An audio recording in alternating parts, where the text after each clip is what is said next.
For 15 years, Marcus Washington trusted his wife's Monday banking routine completely. He believed her gentle explanations, never questioning the weekly trips that had become as predictable as sunrise. But Keisha was hiding something that would test the very foundation of their marriage. When Marcus finally decided to follow her one Monday morning, what he discovered waiting in that small diner would freeze him in place and force him to question everything he thought he knew about the woman he loved. The morning sun filtered through the sheer curtains of their suburban Atlanta home, casting gentle shadows across the hardwood floors that Marcus Washington had installed himself 3 summers ago. He stood at the kitchen window, coffee mug in hand, watching his wife Keisha move through her Monday morning ritual with the same precision she'd maintained for the past 15 years. Her movements were deliberate, almost ceremonial, checking her purse twice, smoothing down her navy blazer, and glancing at her watch with a familiarity that spoke of countless repetitions. Marcus had never questioned this routine, accepting it as naturally as he accepted the way she hummed old gospel songs while cooking Sunday dinner.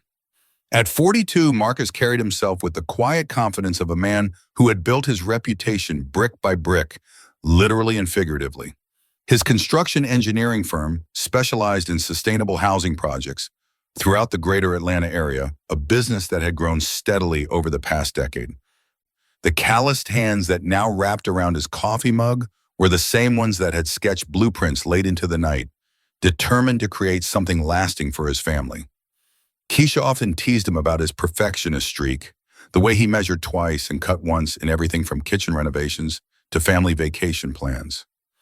This morning, however, she seemed distracted, her usual playful banter replaced by a distracted silence that made the spacious kitchen feel smaller somehow.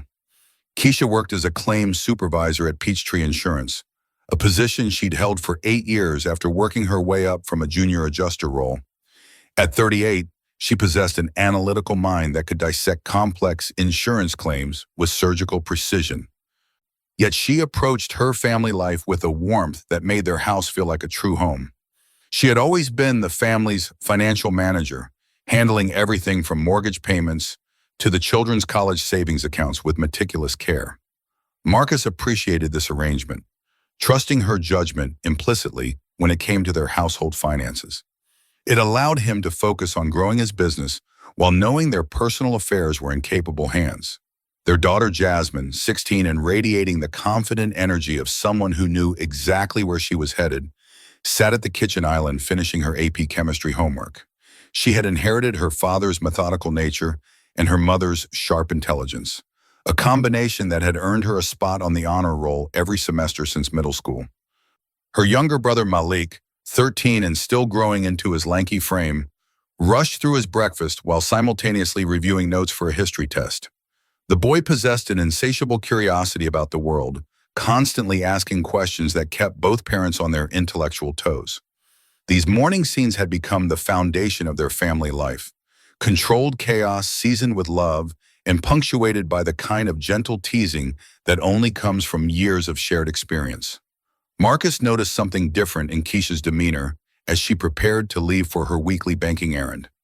Her fingers drummed against the granite countertop with unusual nervousness, and she kept glancing toward her phone even though it hadn't made a sound. When their landline rang, a rarity in their cell phone-dominated household, she practically jumped, then quickly composed herself before answering with an overly bright Washington residence. The conversation was brief, filled with non-committal responses like, "I understand," and "we'll see," but Marcus caught the slight tremor in her voice that she tried to mask with forced cheerfulness. After hanging up, she immediately busied herself with wiping down counters that were already clean, avoiding eye contact in a way that was completely unlike her usual straightforward nature. The Monday banking trips had become such an integral part of their routine that Marcus rarely gave them conscious thought. Keisha would leave around 9:30, return by 11:30, and they would settle into their respective work routines for the rest of the day. She had explained years ago that she preferred handling their banking in person, building relationships with the tellers and ensuring their financial affairs received personal attention.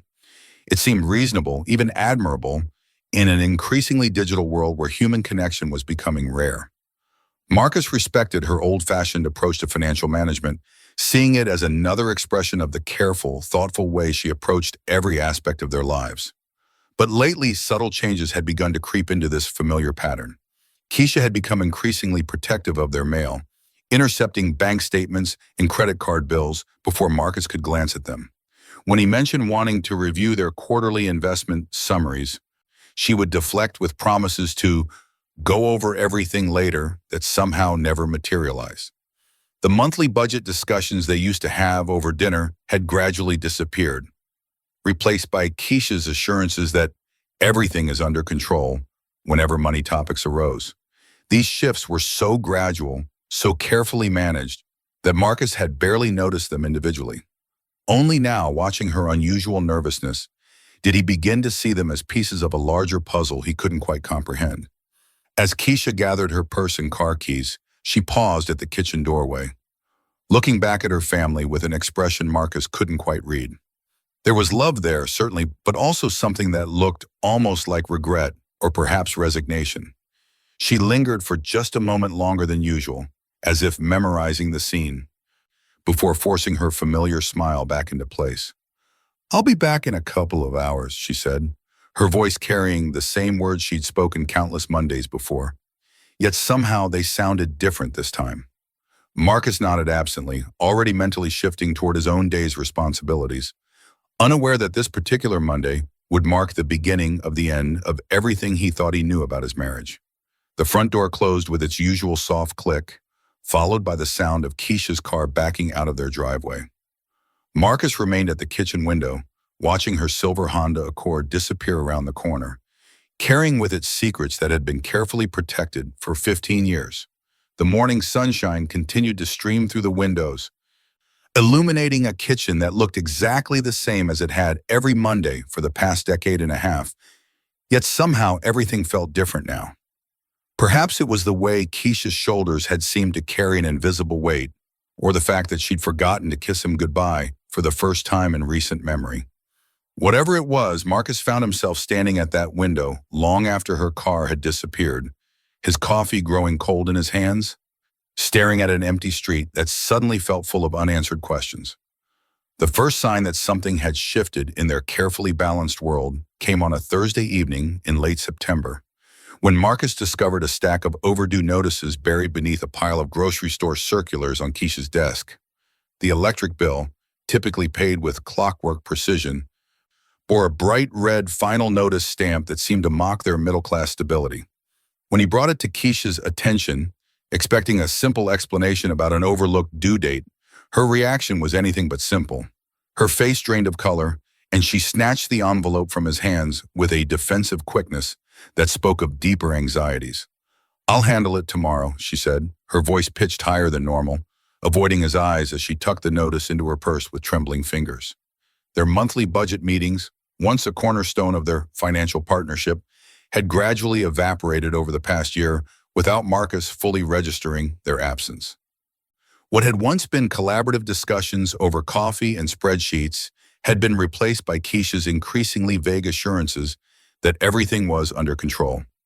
When Marcus suggested they sit down together to review their accounts, she would deflect with mentions of busy work schedules or promise to pull everything together soon.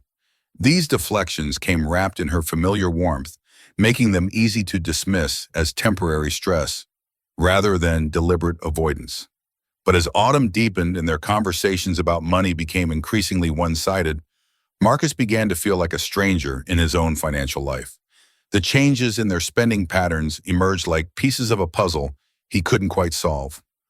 Dinner invitations to their favorite steakhouse were declined with mentions of watching the budget, yet Keisha continued her weekly trips to the bank without any apparent reduction in frequency or duration. When Jasmine needed money for her SAT prep course, Keisha suggested waiting until next month when things settled down. But the following month brought the same hesitation. Their family vacation to Hilton Head, planned and anticipated for months, was quietly postponed when Keisha claimed their savings account needed time to recover from some unexpected expenses. Marcus pressed for details about these expenses, but Keisha's explanations remained frustratingly vague, filled with references to miscellaneous costs and temporary cash flow issues, that never quite added up to a coherent picture. One particular evening in early October changed everything. Marcus had returned from a late client meeting to find the house unusually quiet, with only the soft glow of lamplight emanating from the living room. Keisha sat curled in her favorite armchair, phone pressed to her ear, her voice barely above a whisper. The conversation was clearly serious, punctuated by long silences and Keisha's repeated assurances of, I know, and just give me a little more time. When she noticed Marcus standing in the doorway, she quickly ended the call with an abrupt, I have to go, and offered him a smile that didn't quite reach her eyes. Work drama, she explained, but her hands were shaking as she set the phone aside and Marcus caught the unmistakable sound of a male voice on the other end before the line went dead. Sleep became increasingly elusive for both of them as October wore on, but for different reasons. Marcus lay awake wondering about the growing distance between them, while Keisha tossed and turned beside him, occasionally slipping out of bed to pace the hallway or stand at the kitchen window staring into their moonlit backyard. He would find her there sometimes, wrapped in her old college sweatshirt, her face etched with worry lines that seemed to deepen with each passing day. When he asked what was troubling her, she would dismiss his concerns with explanations about work pressure or hormonal changes. But her eyes held a haunted quality that spoke of burdens far heavier than insurance claims or biological fluctuations. The frequency of mysterious phone calls increased as the weather grew colder, each one sending Keisha into a state of barely controlled agitation. She began keeping her phone constantly within reach, checking it obsessively even during family dinners and movie nights. The device would buzz with text messages at odd hours, causing her to excuse herself with mumbled apologies about urgent work issues that somehow never materialized into coherent explanations. Marcus noticed that these interruptions always left her more withdrawn, as if each message carried news that chipped away at her usual composure. She developed a habit of deleting text conversations immediately after reading them, her fingers moving with practiced efficiency across the screen before slipping the phone back into her pocket. Their intimate moments became strained and infrequent, not from lack of physical attraction, but from the emotional distance that Keisha seemed determined to maintain. She would pull away from casual touches, claiming fatigue or headaches, but Marcus could see the tension in her shoulders that had nothing to do with physical discomfort.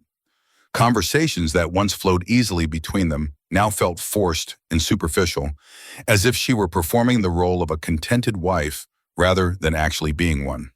When he tried to draw her out with gentle questions about her day or her feelings, she would deflect with cheerful chatter about the children's activities or neighborhood gossip, anything to avoid discussing what was really weighing on her mind. The final piece of evidence came on a rainy Monday morning in late October, when Marcus returned home early from a canceled site inspection to find Keisha in their home office, frantically shuffling through bank statements with tears streaming down her cheeks. She was on the phone again, and this time her voice carried a desperation that cut through Marcus like a knife. Please, she was saying, I just need one more week. I promise I can make this right. The papers scattered across her desk showed withdrawal slips, transfer forms, and account balances that made no sense when compared to what Marcus believed their financial situation to be. When she noticed him standing there, she ended the call immediately and began gathering the papers with shaking hands, offering explanations about routine banking business that rang hollow in the face of her obvious distress. That evening, as they sat at the dinner table with Jasmine and Alik chattering about their respective school activities, Marcus watched his wife with new eyes. The woman he had loved and trusted for nearly 2 decades was disappearing before his eyes, replaced by someone carrying secrets so heavy they were literally reshaping her posture. She picked at her food without appetite, responding to the children's stories with distracted nods and forced smiles. When Malik asked why she looked so tired, she blamed it on seasonal allergies. But Marcus could see the weight of unspoken truths pressing down on her shoulders like a physical burden she could no longer bear alone. As November approached with its promise of cooler weather and family gatherings, Marcus found himself dreading the upcoming holidays, sensing that their family's foundation was shifting beneath their feet in ways he couldn't yet comprehend. The Monday banking trips continued with mechanical regularity, but now they carried an ominous quality that made Marcus's stomach clench with unnamed anxiety. Something was happening to his family, something that Keisha was desperately trying to handle alone. And for the first time in their marriage, Marcus began to question whether his trust in his wife had been naive rather than loving. Monday morning arrived with the crisp bite of early November air, and Marcus made a decision that would fracture the carefully constructed reality of his marriage. Instead of heading directly to his downtown office, as he had done for countless Mondays before, he parked 3 blocks away from their house and waited. His hands gripped the steering wheel of his Ford pickup truck with white-knuckled intensity as he watched Keisha emerge from their front door at precisely 9:27, her movements carrying the same purposeful determination he had observed for 15 years. But today, instead of accepting her routine with blind faith, Marcus intended to discover what had transformed his wife from a partner into a stranger carrying unbearable secrets. Following someone you love feels like a violation of everything marriage represents. Yet Marcus found himself trailing Keisha's silver Honda through the familiar streets of their Decatur neighborhood with the methodical patience of a man whose world was already crumbling. She drove with unusual caution, checking her mirrors frequently and taking a circuitous route that seemed designed to detect surveillance rather than reach any logical destination. The first stop was indeed their usual bank, where she disappeared inside for nearly 45 minutes, far longer than any routine transaction should require. Marcus positioned himself across the street, watching through the plate glass windows as Keisha engaged in what appeared to be an intense conversation with a manager. Documents spread across the desk between them like evidence in a court proceeding. When Keisha finally emerged from the bank, she carried herself differently, her shoulders set with grim determination, rather than the relief Marcus would have expected after completing routine business. She sat in her car for several minutes, staring at something in her hands, perhaps papers, perhaps her phone, before starting the engine and pulling into traffic with purpose that suggested her morning was far from over. Marcus followed at a careful distance, his heart hammering against his ribs as they traveled through neighborhoods he didn't recognize, past strip malls and apartment complexes that spoke of lives lived on financial margins his family had never experienced. The second destination proved to be a small diner on the outskirts of East Atlanta, its neon sign flickering weakly in the gray morning light and promising home cooking since 1987. Marcus watched from the parking lot of an adjacent auto parts store as Keisha sat alone in a corner booth, her anxiety visible even from a distance in the way she kept checking the entrance and fidgeting with her coffee cup. 20 minutes passed before a young black man entered the diner, his clothes wrinkled and his movements carrying the defeated posture of someone bearing crushing burdens. Even from across the parking lot, Marcus could see the family resemblance in the man's bone structure and the way he held his head. This was Damon, Keisha's younger brother, whom Marcus hadn't seen in over 2 years. The reunion between siblings carried none of the warmth typically associated with family gatherings. Instead, Marcus watched through the diner's large windows as Keisha slid an envelope across the formica table toward her brother, her movements quick and furtive. Damon's response was immediate and emotional. His hands shook as he opened the envelope, and Marcus could see his lips moving in what appeared to be either grateful prayers or desperate apologies. The conversation between them was clearly intense, filled with gestures that spoke of desperation on one side and exhausted determination on the other. Keisha reached across the table to grip her brother's hands, her own tears visible even at Marcus's considerable distance.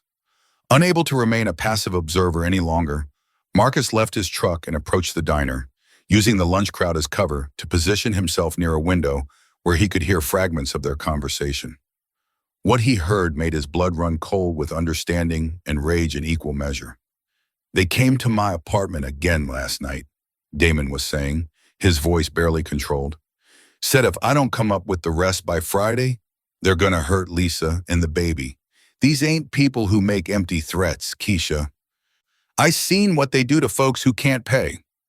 His words carried the weight of genuine terror, and Marcus realized that whatever financial crisis his family was facing, it involved people dangerous enough to threaten an innocent woman and child. Keisha's response revealed the extent of her desperation and the depth of her deception. "I've given you everything I can access without Marcus noticing," she said, her voice strained with exhaustion. "The savings accounts are almost empty, and I've taken cash advances on every credit card we have. I don't know how much longer I can keep this from him." She paused, wiping her eyes with a napkin that came away stained with mascara. "You promised me 6 months ago that this would be the last time. You swore you were done with these people." The accusation in her voice was tempered by love, but Marcus could hear the fractures in both her patience and her financial resources. Damon's explanation painted a picture of naive trust exploited by sophisticated criminals. He spoke of an investment opportunity presented by a supposed friend, a real estate development project that promised substantial returns with minimal risk. The initial investment had seemed manageable, but when the project proved to be an elaborate fraud, Damon found himself owing money not to legitimate creditors, but to loan sharks who specialized in trapping desperate people in cycles of escalating debt. "I thought I was being smart," he said, his voice breaking. "Thought I could finally build something for my family instead of just scraping by. But these people, they got paperwork that makes everything look legal until you can't pay. Then the real game starts." The mathematical reality of the situation became clear as Marcus listened to his wife and brother-in-law discuss figures that represented the destruction of everything he had worked to build. $200,000 had already disappeared from accounts Marcus thought he understood, money that should have secured Jasmine's college education and their retirement dreams. But more terrifying than the financial loss was the realization that his family was now connected to people who solved problems with violence rather than legal remedies. When Damon mentioned that Mr. Richardson don't like to wait, Marcus felt a chill of recognition. He had heard that name whispered in construction circles, always in connection with projects that operated outside normal business practices. As the conversation in the diner reached its conclusion, Marcus retreated to his truck, his mind reeling with the implications of what he had witnessed. Keisha was not having an affair, as some suspicious part of him had feared. Instead, she was sacrificing their family's financial security to protect her brother from consequences that could prove fatal. Her weekly banking trips represented a systematic dismantling of their life's work, motivated not by betrayal, but by love so fierce it blinded her to alternatives that might have preserved both her brother's safety and her marriage's honesty. The woman he had trusted completely had been living a double life, but her deception was born from desperation rather than malice. When Keisha finally emerged from the diner, she walked to her car with the heavy gait of someone carrying impossible choices. Marcus followed her home at a greater distance, his anger warring with a terrible understanding of the trap she had created for herself. By the time both their vehicles were parked in their driveway, Marcus knew that their marriage had reached a crossroads, where honesty might destroy them as surely as continued deception. The secrets were too large to remain hidden much longer, and the consequences of exposure threatened not just their financial stability, but potentially their physical safety as well. The house felt different when Marcus stepped through the front door, as if the very air had changed composition during the 3 hours he had spent unraveling his marriage's most carefully guarded secret. Keisha stood at the kitchen sink, mechanically washing dishes that were already clean, her shoulders rigid with tension that spoke of battles fought in silence. She didn't turn around when she heard his footsteps, but he could see her reflection in the window above the sink, her face pale and drawn with exhaustion that went far beyond physical fatigue. The familiar domestic scene, wife cleaning kitchen, husband returning home, felt like a theatrical performance now that Marcus understood the script had been written in deception. "We need to talk," Marcus said quietly, settling his keys on the granite counter with deliberate care. The sound seemed unnaturally loud in the kitchen's strained silence, and he watched Keisha's shoulders tense further as she slowly turned to face him. Her eyes searched his face with the desperate hope of someone praying their worst fears wouldn't be confirmed. But whatever she saw there made her sink against the counter as if her legs could no longer support her. "You know," she said, and it wasn't a question. Her voice carried the flat acceptance of someone whose carefully constructed defenses had finally crumbled beyond repair. Marcus had rehearsed this confrontation during his drive home, planning measured questions and rational discussions that would allow them to address the crisis like the responsible adults they had always been. Instead, raw emotion bypassed his preparation entirely. 15 years, Keisha. 15 years of Monday morning lies while you systematically destroyed everything we built together. His voice rose despite his intentions, carrying pain and betrayal in equal measure. Do you have any idea what you've done? Not just the money, but what you've exposed our children to? These aren't people who send polite collection letters when payments are late. The floodgates opened with Marcus's accusation, releasing 15 years of carefully contained anxiety and guilt that Keisha had carried alone. She collapsed into one of their kitchen chairs, her face buried in her hands as sobs shook her entire body. "I never meant for it to go this far," she gasped between tears. "When Damon first came to me 3 years ago, he just needed $5,000 to get back on his feet. He swore it was temporary, that he'd found legitimate work and just needed help with a security deposit." Her words tumbled out in a rush, as if speaking quickly enough might somehow minimize the magnitude of her choices. The full scope of Damon's troubles emerged piece by piece, each revelation striking Marcus like physical blows. Her brother had been seduced by what appeared to be a legitimate real estate investment opportunity, a development project in an up-and-coming neighborhood that promised substantial returns for early investors. The presentation had been professional, complete with architectural renderings and financial projections that seemed too good to pass up. "He showed me all the paperwork," Keisha said, her voice hollow with regret. "It looked completely legitimate. There were permits, surveys, everything you would expect from a real development company. But the investment company was an elaborate fiction designed to target working-class families who had managed to accumulate modest savings and dreamed of financial security. Once Damon had committed his initial investment of $20,000, money he had borrowed against his truck and credit cards, the request for additional funds began.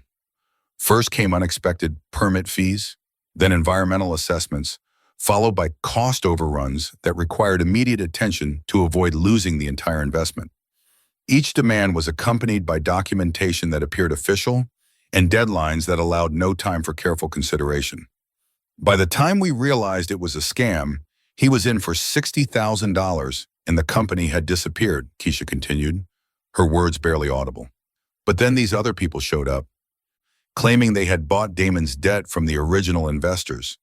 They had papers making it all look legal, contracts with payment schedules and interest rates that seemed almost reasonable at first. Marcus recognized the pattern from construction industry horror stories. Legitimate debts sold to collection agencies that operated outside normal legal boundaries, trapping debtors in cycles of escalating payments and mounting penalties. The mathematical progression of their family's financial destruction became clear as Keisha walked Marcus through 3 years of increasingly desperate measures. What began as small loans from their emergency fund had escalated to cash advances on credit cards, then to borrowing against their home's equity, and finally to the systematic draining of retirement accounts that were supposed to secure their golden years. "I kept telling myself it would be the last time," she said, staring at her hands as if they belonged to someone else. "Every month I believed we were close to paying it off completely, but the interest and penalties kept growing faster than we could pay them down. The current debt stood at $180,000, a figure that made Marcus physically nauseous when he calculated it against their family's actual resources. Their savings accounts were completely depleted, their credit cards maxed out with cash advances that carried ruinous interest rates, and their home's equity had been systematically stripped away through a series of refinancing maneuvers that Keisha had arranged without Marcus's knowledge. "How did you manage all this without my signature?" he asked, though part of him already knew the answer. Keisha's explanation revealed a level of deception that went far beyond occasional lies about shopping expenditures. She had been forging his signature on financial documents for over 2 years, using samples from old tax returns and legal papers to perfect her technique. The legitimate-looking bank statements that Marcus occasionally reviewed were carefully edited documents that showed balances far higher than reality, created using software and printing techniques that could fool anyone who wasn't specifically looking for fraud. "I became an expert at managing your expectations," she admitted with bitter self-awareness. "I knew exactly how much attention you paid to our finances, so I made sure you saw just enough to stay comfortable." The immediate crisis was even more dire than the accumulated debt.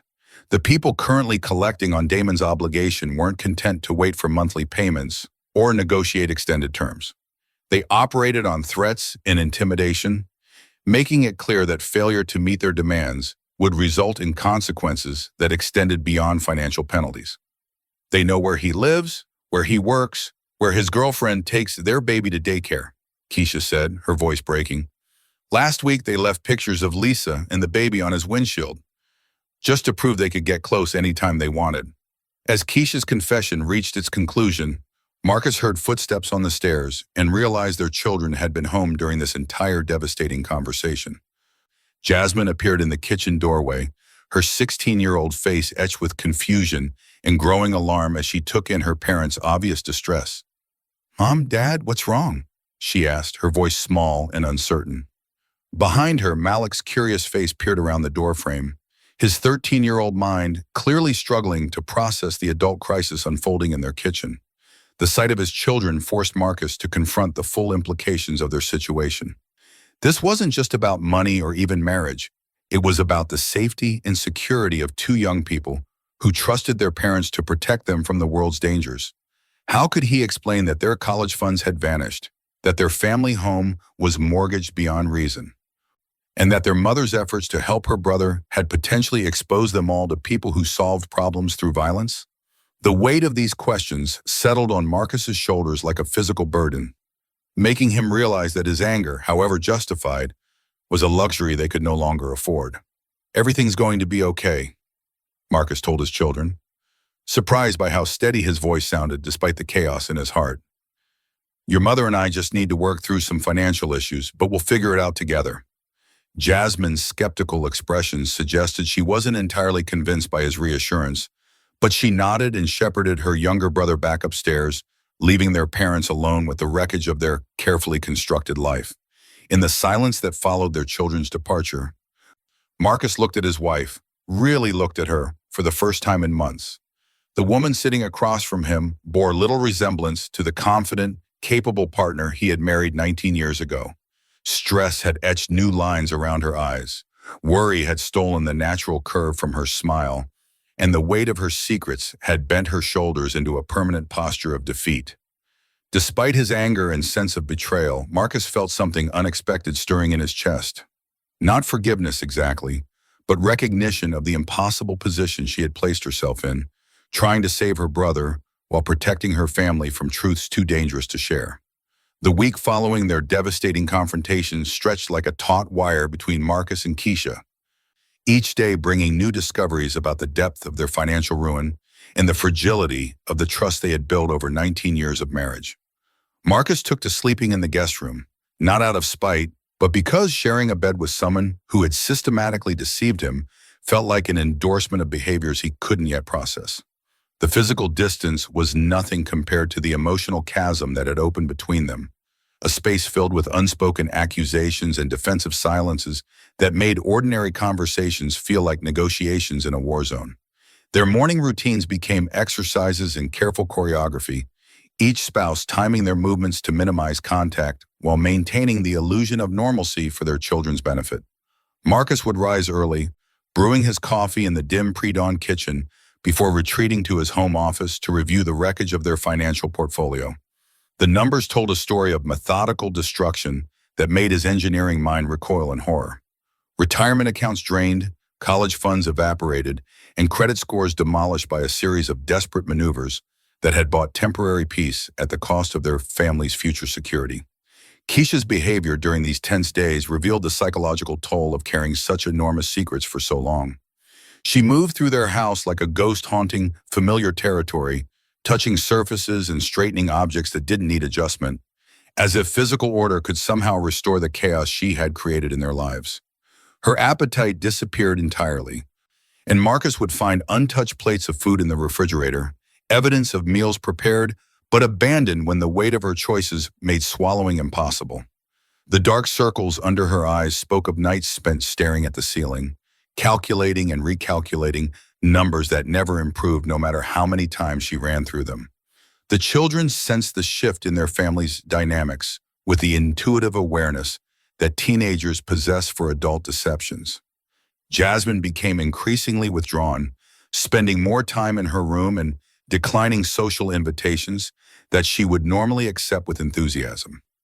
Her grades, typically exemplary, began showing small but noticeable declines that suggested her concentration was compromised by home stress. When Marcus attempted to discuss college applications during dinner one evening, the conversation died quickly as both parents realized they could no longer make promises about financial support that had seemed certain just weeks before. Malik's response to the family tension manifested in more direct ways. He began asking pointed questions about why his parents were acting weird and whether they were planning to divorce like his friend Tyler's parents had the previous year. His 13-year-old directness cut through adult pretenses with uncomfortable accuracy, forcing Marcus and Keisha to acknowledge that their attempts to shield their children from the crisis were failing. "Mom looks sad all the time," he observed during one particularly awkward breakfast, "and Dad keeps checking his phone like he's expecting bad news." The external pressures continued mounting as November progressed toward December. Keisha's phone rang with increasing frequency, each call sending her into states of barely controlled panic that she tried unsuccessfully to hide from her family. The collection calls from Richardson Associates came at all hours, sometimes multiple times per day, each one carrying implicit threats wrapped in the language of business courtesy. Marcus listened to one such call through their bedroom wall, hearing Keisha's repeated pleas for just one more week and promises to have something substantial by Friday that both she and her caller knew were unrealistic. Professional help seemed like the logical next step, but even that avenue was complicated by their circumstances. Marcus researched divorce attorneys during his lunch breaks, downloading fee schedules and consultation requirements while trying to convince himself he was simply gathering information rather than making decisions. The irony wasn't lost on him that their financial crisis made even the process of ending their marriage economically challenging. Division of debts and assets became meaningless concepts when the assets had been liquidated and the debts exceeded anything they could realistically service. One particularly difficult evening in late November brought their crisis to an emotional breaking point. Marcus had spent the day meeting with their accountant, a professional consultation that confirmed his worst fears about their tax implications and legal exposure. The forged signatures on loan documents could potentially be prosecuted as fraud, creating criminal liability that extended far beyond their current financial troubles. When he returned home to find Keisha crying over a collection notice that threatened immediate legal action, his carefully maintained composure finally cracked. "I can't do this anymore," he said, setting the legal papers on their dining room table with finality that made Keisha look up in alarm. "I've spent weeks trying to figure out how to save our marriage, but I don't even know who you are anymore. The woman I married wouldn't have gambled our children's futures on a situation this dangerous. She wouldn't have forged my signature on documents that could send her to prison." His voice carried exhaustion rather than anger, the flat tone of someone who had moved beyond rage into resignation. Keisha's response revealed depths of desperation that Marcus hadn't fully understood despite weeks of revelations. "You think I don't know what I've done?" she asked, her voice breaking. "You think I sleep at night? Every morning I wake up hoping this is all a nightmare, that I'll check our accounts and find the money still there, that Damon will call and say he's found another way to handle his debts." She gestured helplessly at the stack of collection notices and legal warnings that had accumulated on their kitchen counter. "But then reality hits, and I remember that I've destroyed everything we built because I couldn't watch my baby brother get hurt." The mention of Jasmine's reaction to their family crisis provided an unexpected perspective that forced both parents to step outside their immediate pain. Their daughter appeared in the dining room doorway during their heated exchange, her presence unnoticed until she spoke. "Are you getting divorced?" she asked with the blunt honesty that teenagers use to cut through adult evasions. When both parents turned to look at her, she continued with observations that demonstrated how closely she had been monitoring their situation. "Because if you are, I need to know whether I should keep filling out college applications or start looking at community colleges instead." Her practical question highlighted the generational consequences of their crisis in ways that abstract financial discussions had not. This was a young woman who had worked tirelessly throughout high school, maintaining a 4.2 grade average and participating in extracurricular activities specifically designed to improve her college prospects. The idea that her parents' choices might derail her carefully planned future added another layer of complexity to an already overwhelming situation. Some of my friends' parents have money problems, she continued, but they talk about it as a family instead of pretending everything's normal while obviously falling apart. Marcus found himself looking at his family, really examining them, for the first time since learning about Keisha's deception. His wife sat hunched over legal papers like someone drowning in documentation.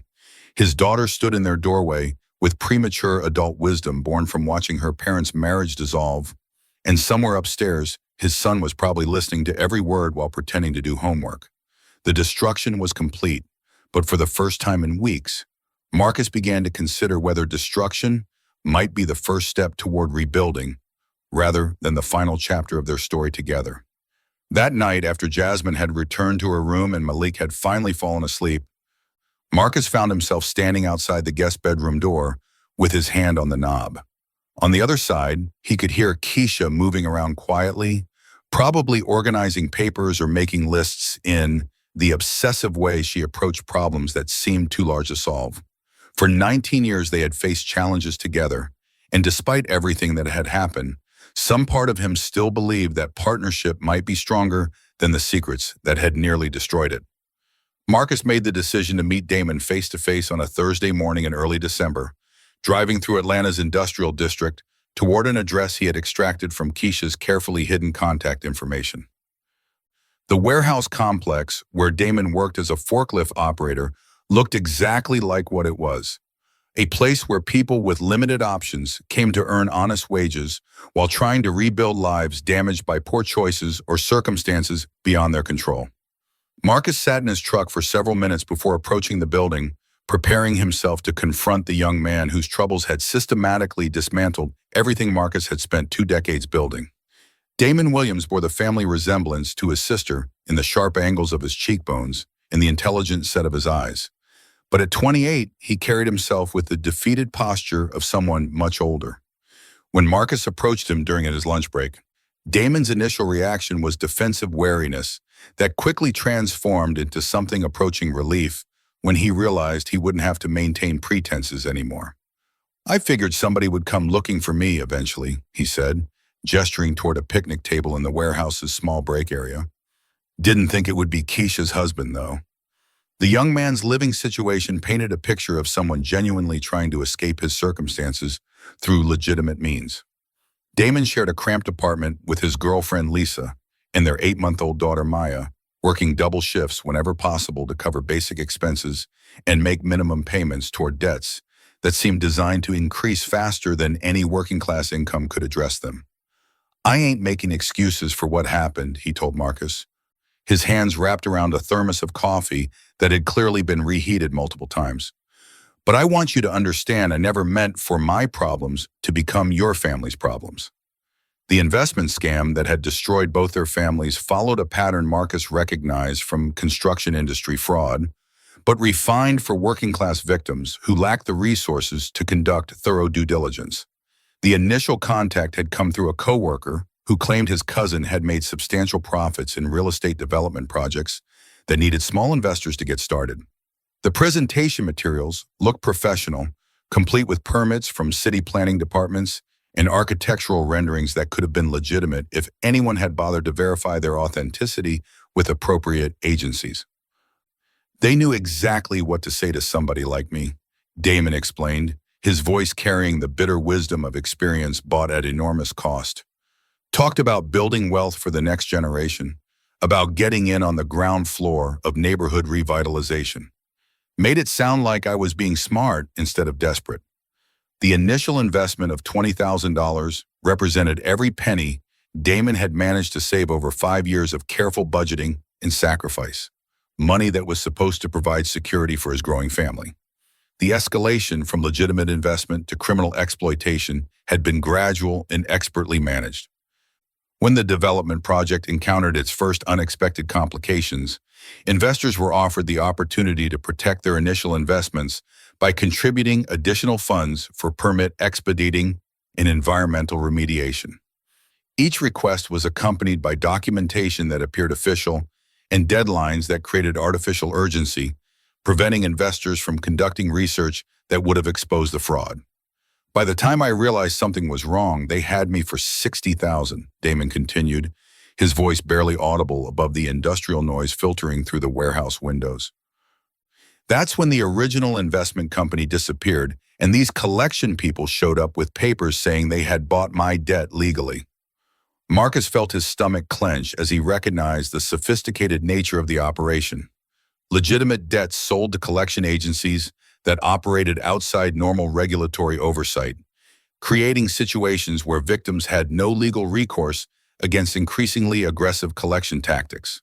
The current collection agency, operating under the name Richardson Associates, specialized in psychological intimidation, designed to extract maximum payments from desperate debtors while maintaining plausible legal cover for their activities.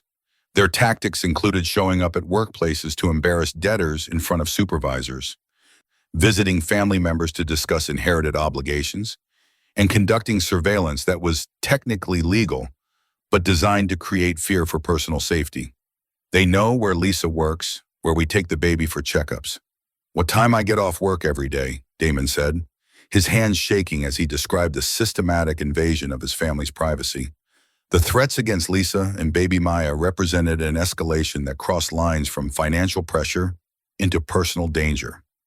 Richardson's representatives had made it clear that Damon's inability to meet payment deadlines would result in consequences that extended beyond credit damage or legal action. They spoke in coded language about expanded collection strategies and family accountability measures that left no doubt about their willingness to target innocent people to leverage compliance from debtors. They left a stuffed animal on Maya's stroller last week, Damon said, his voice breaking, just to show they could get that close to her anytime they wanted. Marcus found himself studying this young man who had inadvertently destroyed his family's financial security, looking for signs of the irresponsibility or malice that might justify the hatred he had expected to feel.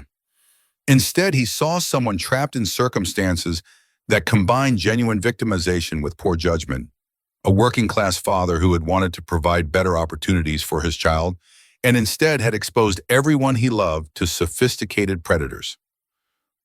"I know what you must think of me," Damon said, meeting Marcus's eyes directly for the first time during their conversation. "I know what I'd think if I was you." The scope of Keisha's sacrifice became clearer as Damon described the timeline of her involvement in his crisis. She had initially provided small amounts to help with living expenses while he searched for solutions to his debt problem. But as Richardson Associates increased their pressure, her contributions had grown to cover not just Damon's survival, but also payments large enough to prevent the escalation of threats against his family. "She kept telling me she could handle it," Damon said, his voice filled with regret. Said Marcus would never have to know because she was good with money and could cover the shortfall from other accounts.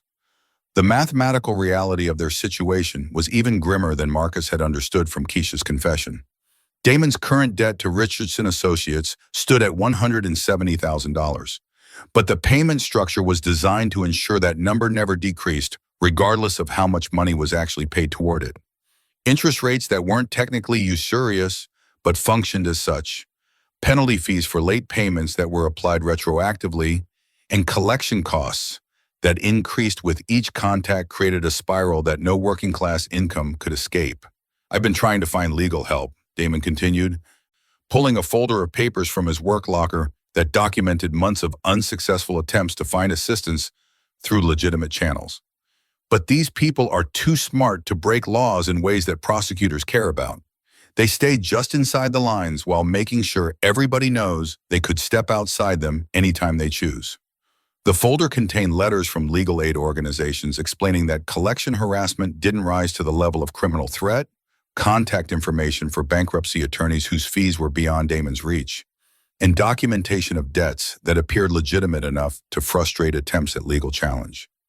As their conversation concluded, Marcus realized that his anger at Damon was misplaced energy that would accomplish nothing positive for anyone involved. The young man sitting across from him wasn't a villain who had deliberately destroyed innocent lives, but rather another victim of the same sophisticated operation that had trapped his sister in an impossible choice between family loyalty and personal integrity. "I'm not asking you to forgive me," Damon said, as they prepared to part ways. "I just need you to know that if I could undo any of this, trade places with Keisha, or take all the consequences on myself, I'd do it without hesitation." Marcus drove home through Atlanta traffic with a completely different understanding of his family's crisis, realizing that their enemy wasn't Damon's irresponsibility or Keisha's deception, but rather a criminal enterprise sophisticated enough to destroy working families while operating within the boundaries of technical legality. For the first time since discovering the extent of their financial destruction, he began to consider strategies for fighting back rather than simply managing the damage that had already been done. The transformation in Marcus's perspective crystallized during a sleepless Thursday night as he sat at their kitchen table surrounded by financial documents, legal papers, and handwritten notes that mapped out the true dimensions of their crisis. Instead of calculating losses and assigning blame, he found himself approaching their situation with the methodical, problem-solving mindset that had built his engineering career. Every construction project faced unexpected challenges that required creative solutions and collaborative effort. Perhaps their family's crisis could be addressed using the same principles that had guided him through decades of successful building projects. Friday morning brought the first conversation between Marcus and Keisha that focused on solutions rather than accusations.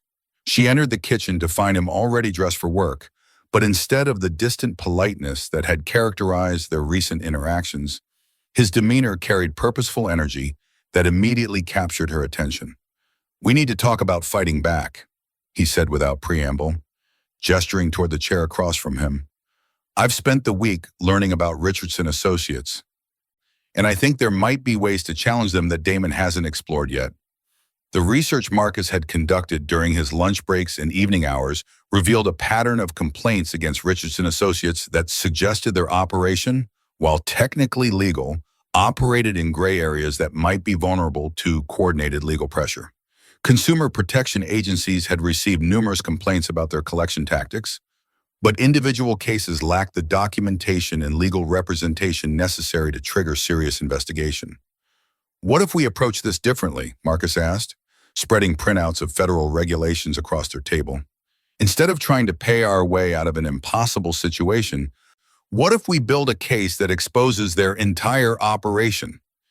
Keisha's initial response reflected months of psychological conditioning that had convinced her their only option was continued compliance with Richardson's demands. "Marcus, you don't understand how dangerous these people are," she said, her voice carrying the exhaustion of someone who had been living in fear for too long. "They don't just threaten legal action. They make it clear that non-compliance will have consequences for everyone we care about." But as Marcus outlined his preliminary research into federal collection practices and consumer protection laws, she began to see possibilities that her desperation had prevented her from considering. The foundation of Marcus's strategy involved documenting Richardson's violations of federal debt collection laws, while simultaneously building legal representation capable of challenging their operation through multiple channels. His professional network included contractors who had dealt with similar predatory practices in the construction industry, and several had recommended attorneys specializing in federal consumer protection cases. "The key is building a case strong enough that they'll want to settle rather than face scrutiny from federal regulators," Marcus explained, his engineer's mind clearly organizing complex legal concepts into manageable steps. Their first joint action was a Saturday morning meeting with attorney Jennifer Huang, whose practice specialized in collection harassment and consumer fraud cases. The law firm's conference room felt like neutral territory, where both Marcus and Keisha could discuss their situation without the emotional weight that their home conversations carried. Ms. Huang listened to their story with the professional detachment of someone who had seen similar cases, taking detailed notes and asking pointed questions about documentation and timeline that demonstrated her familiarity with Richardson's tactics. Richardson Associates operates just inside legal boundaries, but they rely on victims being too intimidated or financially constrained to challenge them effectively, Ms. Huang explained after reviewing their documentation. "However, your situation involves several factors that could work in our favor. The forged signatures create criminal exposure for them if we can prove they knowingly accepted fraudulent documents. The threats against family members cross lines that even collection agencies aren't supposed to cross. She outlined a strategy that involves simultaneously challenging the debt's legitimacy while documenting violations that could trigger federal intervention. The financial implications of legal action required difficult decisions about priorities and resources that tested their newly restored partnership. Legal fees would consume most of their remaining liquid assets, but continuing to make payments to Richardson while hoping for eventual resolution would drain those same resources without addressing the underlying problem. We're essentially choosing between guaranteed financial destruction and the possibility of stopping this before it gets worse, Marcus said, his engineering background making him comfortable with calculated risks when alternatives offered no realistic path forward. Keisha's agreement to the legal strategy represented a fundamental shift from the isolated decision-making that had characterized her handling of the crisis. "I've been trying to manage this alone for so long that I forgot what it felt like to have a partner," she admitted as they signed retainer agreements and authorized Ms. Huang to begin formal proceedings. "I was so afraid of destroying our marriage that I ended up doing exactly that through trying to protect it." The irony wasn't lost on either of them that honesty about their desperate situation felt like the first genuine communication they had shared in months. The next phase required coordination with Damon and Lisa, whose cooperation would be essential for building a comprehensive case against Richardson Associates. Marcus drove to their apartment on a Sunday afternoon, this time accompanied by Keisha in what felt like their first joint mission since discovering the scope of their crisis. The young couple's living situation was even more constrained than Marcus had imagined. A one-bedroom apartment in a complex that had seen better decades, furnished with careful attention to their baby's needs, but obvious sacrifice in adult comforts. Damon's reaction to their legal strategy reflected the same psychological conditioning that had initially constrained Keisha's thinking. "These people don't lose legal fights," he said, bouncing baby Maya on his knee while Lisa prepared formula with movements that suggested she had been managing constant stress for months. "They got lawyers and connections and ways of making problems disappear that don't show up in court records." But when Ms. Huang joined their discussion via speakerphone and outlined the specific federal protections that applied to their situation, both Damon and Lisa began to understand that their options weren't limited to compliance or resistance. The documentation phase of their legal strategy required recreating a timeline of Richardson's collection activities that demonstrated pattern violations of federal debt collection laws. This meant gathering recorded phone calls, photographing threatening materials that had been left at various locations, and cataloging instances where Richardson's representatives had contacted employers, neighbors, and family members in ways that exceeded legal collection practices. "We're essentially building a federal case using evidence they never expected anyone to be sophisticated enough to preserve," Mrs. Huang explained during their strategy session. Jasmine's involvement in the family meetings that followed represented a conscious decision to treat their crisis as a family challenge rather than an adult problem that required protection of the children. At 16, she possessed both the intellectual capacity to understand their situation and the emotional maturity to contribute meaningfully to solution discussions. "If we're going to sell the house and move somewhere smaller, I'd rather be part of planning that than just told about it after you've made all the decisions," she said with the directness that had become her trademark during family tensions. The financial restructuring that accompanied their legal strategy required brutal honesty about their actual resources and realistic timelines for recovery. Selling their current house would provide enough capital to eliminate their credit card debts and fund their legal challenge, but it also meant accepting a standard of living substantially below what their children had known throughout their lives. "We're trading short-term comfort for long-term possibility," Marcus explained during a family dinner that felt like their first honest conversation in months. Malik's response to their situation demonstrated the resilience that children often display when adults stop trying to protect them from reality. "As long as we're not moving to a different school district and you guys aren't getting divorced, I don't really care what size house we live in," he said with 13-year-old pragmatism that put adult concerns into perspective. His acceptance of their changed circumstances reminded both parents that family stability had more to do with emotional security than financial status.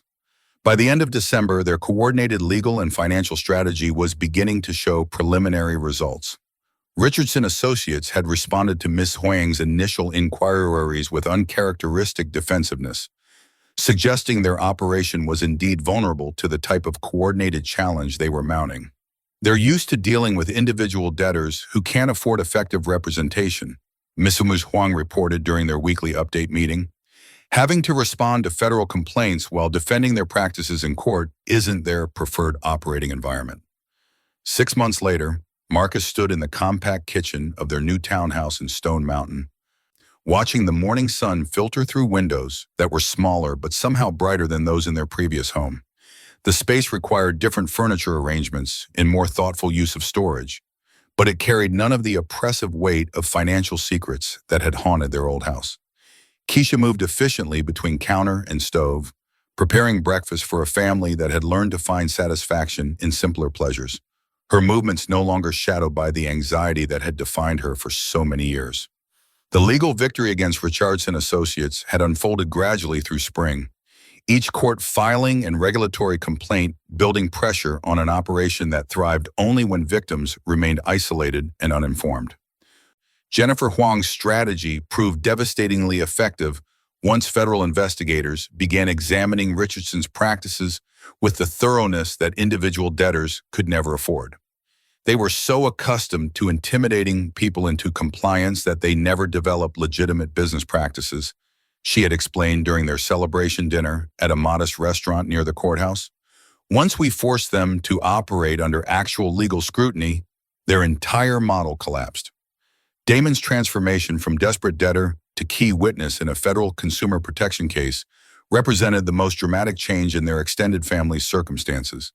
His meticulous documentation of Richardson's violations, combined with testimony from dozens of other victims that Ms. Huang had located through consumer advocacy networks, created a case study in predatory collection practices that prosecutors used to shut down the operation entirely.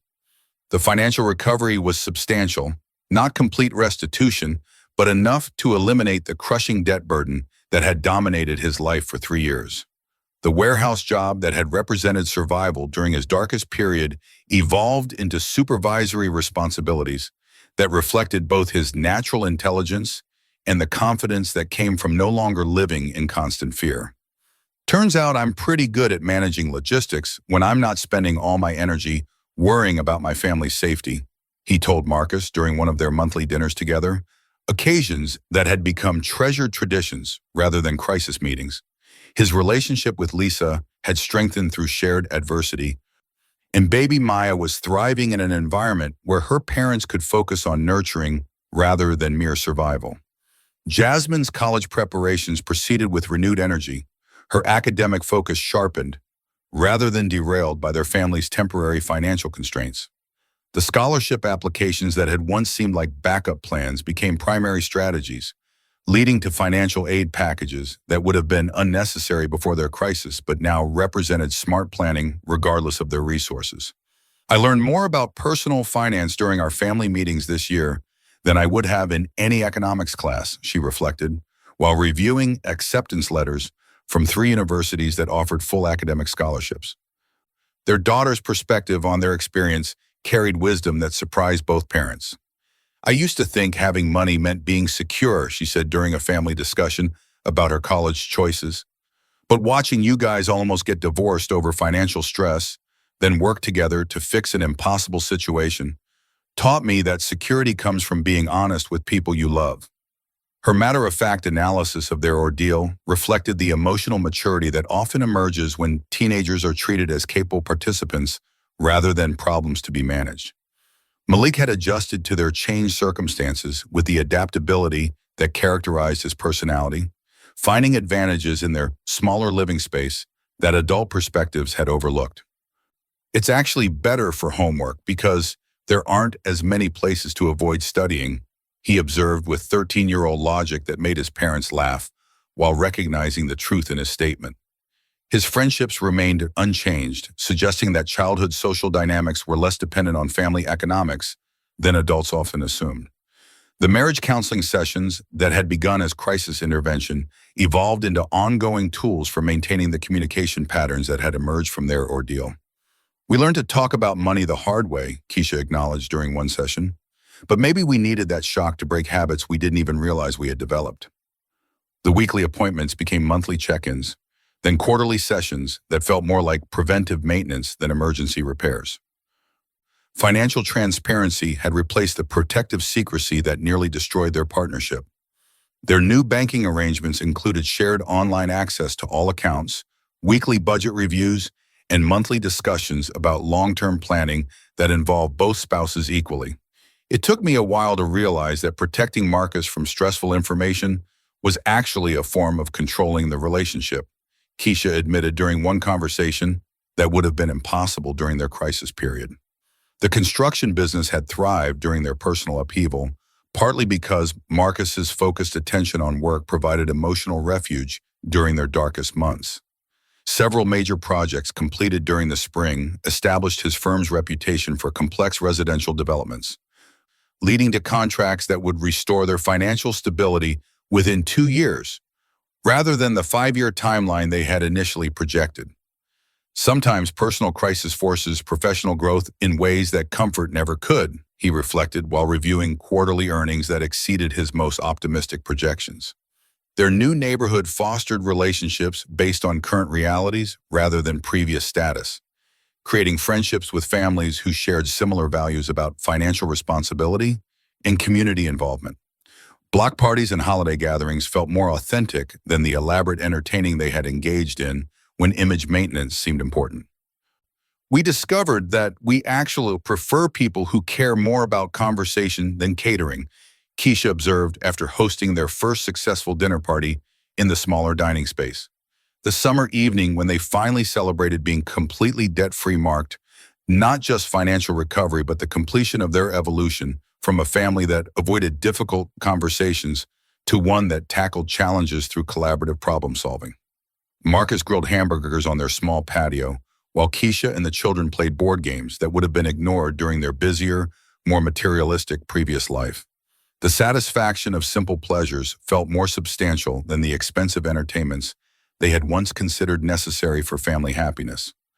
Damon's graduation from community college in August represented achievements beyond academic credentials, demonstrating that second chances could lead to genuine transformation when supported by family commitment and legal justice.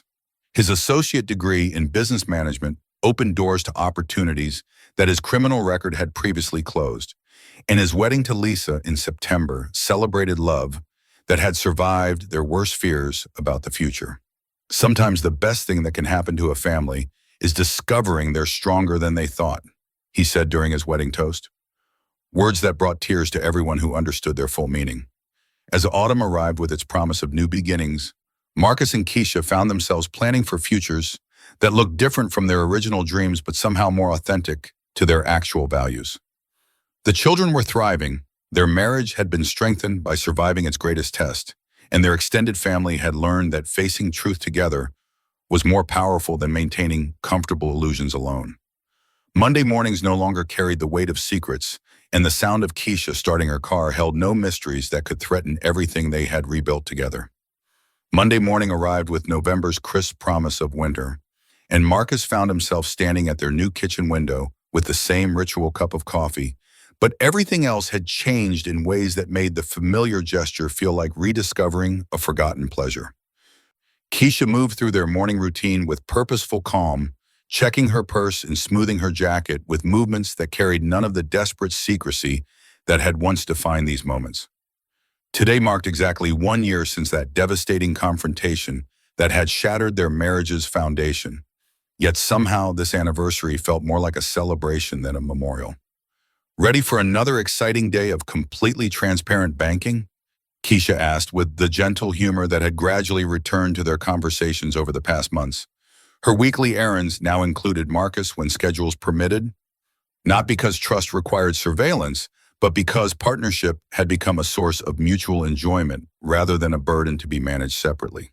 The transformation from solitary deception to collaborative responsibility felt so natural now that it was difficult to remember how isolated they had allowed themselves to become. Their drive to the bank together represented more than practical convenience. It symbolized the deliberate choice to share experiences that had once been sources of division and fear.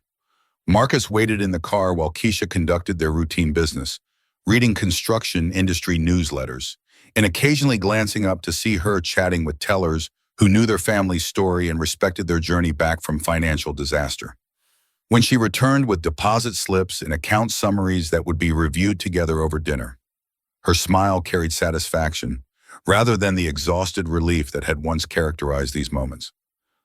The conversation that emerged during their drive home touched on themes that had become central to their reconstructed marriage: honesty as a form of love, financial partnership as emotional intimacy, and the recognition that protecting someone from difficult truths often caused more harm than sharing burdens openly. "I've been thinking about what I would tell our younger selves," Marcus said, navigating their neighborhood's familiar streets, while considering lessons that could only be learned through surviving their particular type of crisis. Keisha's response reflected months of therapy and self-examination that had transformed her understanding of loyalty and responsibility. "I would tell her that keeping secrets to protect someone you love is actually a form of control disguised as sacrifice," she said, her voice carrying the conviction of someone who had paid dearly for that particular insight.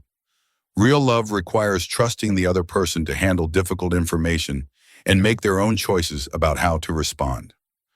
Their reflection on the year's events led naturally to discussion of Damon's upcoming visit for Thanksgiving, an occasion that would mark the first time their extended family had gathered since the crisis began.